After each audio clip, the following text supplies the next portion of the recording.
Assalamualaikum warahmatullahi wabarakatuh. Perkenalkan, nama saya Resa Felisa Febriati dari kelas MN23M.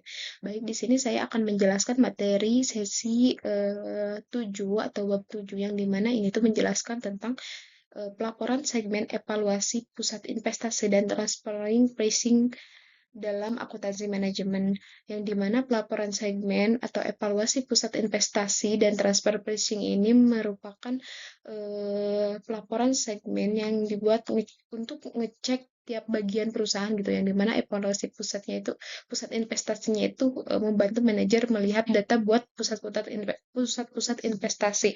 Nah, kalau transfer pricing itu ketika perusahaan punya cabang-cabang, jadi bisa pindahin produk ke tempat yang paling untung gitu. Kemudian pelaporan segmen adalah cara perusahaan membagi bisnisnya ke dalam beberapa bagian segmen, yang dimana untuk memantau kinerja masing-masing. Nah, segmen ini tuh bisa berupa anak perusahaan, cabang, divisi, atau departemen. Nah, dasar pelaporan keuangan segmen ini dilakukan berdasarkan penjualan ke pelanggan, yang dimana jika penjualan segmennya itu lebih dari 100% dari total penjualan perusahaan, segmen tersebut harus dilaporkan terpisah gitu. Kemudian laba operasi, yang dimana laba atau rugi operasinya dari segmennya itu yang signifikan atau lebih dari 10% itu juga harus disajikan terpisah gitu. Kemudian penggunaan aktiva, yang dimana aktiva yang digunakan oleh segmen harus dilaporkan jika nilainya itu lebih dari 10% dari total aktiva perusahaan.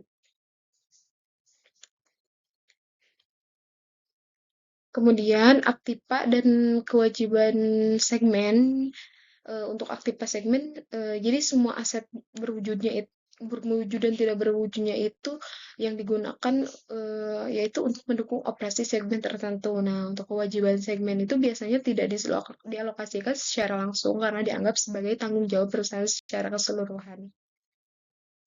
Kemudian evaluasi pusat investasi, yang dimana ini tuh bertujuan untuk mengukur kinerja manajer di berbagai pusat pertanggungjawaban. Ada yang dimana ada 4 jenis pusat pertanggungjawaban, yang dimana pusat biaya jadi seorang manajer itu hanya bertanggung jawab atas biaya yang dikeluarkan. Kemudian pusat pendapatan, yang dimana manajer itu bertanggung jawab atas pendapatan atau penjualan. Kemudian pusat laba, yang dimana manajer bertanggung jawab atas pendapatan dan biaya sekaligus, serta pusat investasi. Jadi manajer itu bertanggung jawab atas pendapatan, biaya, dan investasi.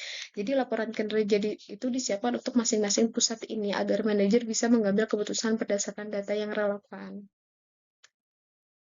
Nah, untuk transfer pricing, ini merupakan penetapan harga untuk barang atau jasa yang dipindahkan antara divisi dalam satu perusahaan. Jadi baik secara internal maupun eksternal. Jadi keputusan sumbernya itu perusahaan harus menentukan apakah produknya dibeli dari luar atau dari dalam gitu. Jadi untuk penempatan harganya juga, jika produk dibeli secara internal, perusahaan itu harus menetapkan harga transfer yang adil agar tidak terjadi kerugian atau penjualan dan pembelian dalam perusahaan.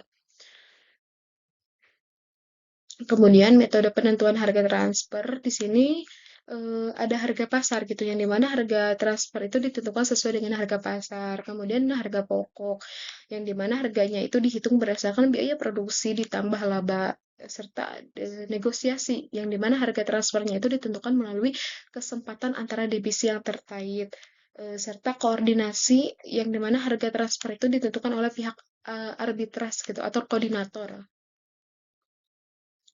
Jadi tujuan penerapan harga transfernya itu untuk memperoleh informasi harga yang relevan gitu. Kemudian memudahkan pengolahan harga dan menghindari persaingan gitu yang tidak sehat atau antara divisi. Kemudian mengatur cash flow gitu antara cabang perusahaan.